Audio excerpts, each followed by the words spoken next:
Mental asylums, places once intended for care and healing, have a dark and disturbing history. From their origins in the Middle Ages to their eventual decline in the 20th century, many of these institutions became notorious for inhumane conditions, cruel treatments, and terrifying patient experiences. Today, we'll take a look inside some of history's most infamous asylums, including Bedlam in England, an Eastern State Hospital in the United States, and examine the stories of the people who endured unspeakable horrors within their walls. But first, don't forget to like and subscribe to my channel, and hit the notification bell so you'll never miss any of my videos. Let's begin with Bedlam, perhaps the most infamous mental institution in history. Officially known as the Bedlam Royal Hospital, it was founded in London in 1247 and began treating the mentally ill in the 14th century. Bedlam quickly gained a reputation for its brutal conditions. The term Bedlam itself became synonymous with chaos and madness, a reflection of what went on inside. Patients were often shackled, beaten, and left in filthy, overcrowded cells. There was little understanding of mental illness at the time, and treatments were experimental at best, barbaric at worst. Bloodletting, starvation, and isolation were common practices. Many patients died from neglect or abuse. Shockingly, Bedlam became a form of public entertainment.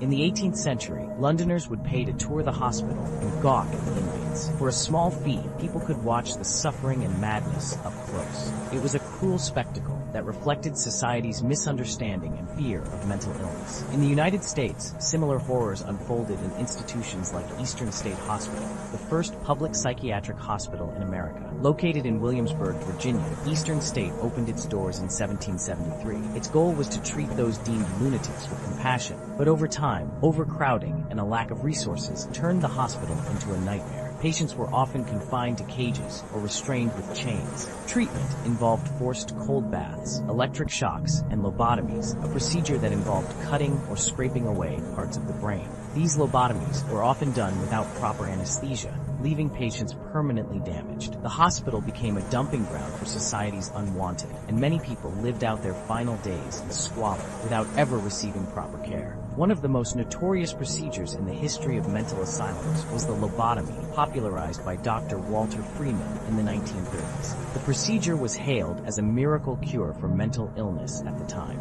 but is now regarded as one of the darkest chapters in medical history. Using a device resembling an ice pick, Freeman would sever connections in the brain's prefrontal cortex. Thousands of patients underwent this brutal procedure, often without consent, leaving many of them with permanent disabilities or in a vegetative state. Freeman himself performed over 3,500 lobotomies during his career, earning him the nickname the lobotomist. While he claimed his procedures offered relief to patients, the reality was much more grim. Some patients died during the operation, while others were left with severe personality changes or cognitive impairments. Despite this, lobotomies remained a common practice until the 1950s. Another infamous asylum is Willard Asylum for the Chronic Insane in New York. Opened in 1869, Willard was home to thousands of patients, many of whom were committed for life.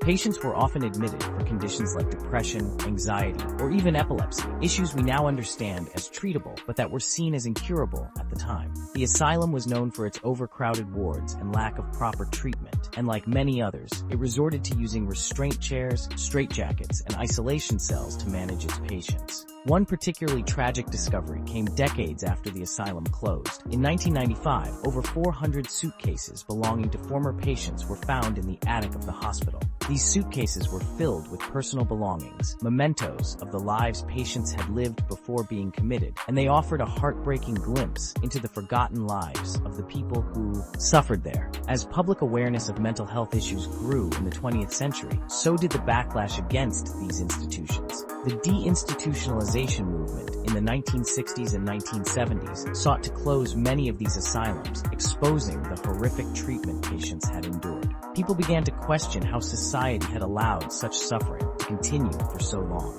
Advocates fought for better treatment, and with the rise of new psychiatric medications and community-based care programs, many asylums were eventually shut down. However, the legacy of these places lingers. Many of the buildings still stand, abandoned and decaying, reminders of the people who lived and died within their walls. The haunted reputation of asylums like Trans-Allegheny Lunatic Asylum in West Virginia or Waverly Hills Sanatorium in Kentucky has made them popular sites for ghost hunters and urban explorers. This further cemented their place in dark history. The story of mental asylums is one of progress and pain, of society's evolving understanding of mental illness, and of the people who suffered when that understanding was incomplete. Today, we continue to fight for better mental health care, and while we've come a long way, the history of asylums serves as a stark reminder of how far we've had to come. Thank you for watching. Don't forget to like, comment, and subscribe for more fascinating historical insights. For more in-depth stories, stay tuned to our channel.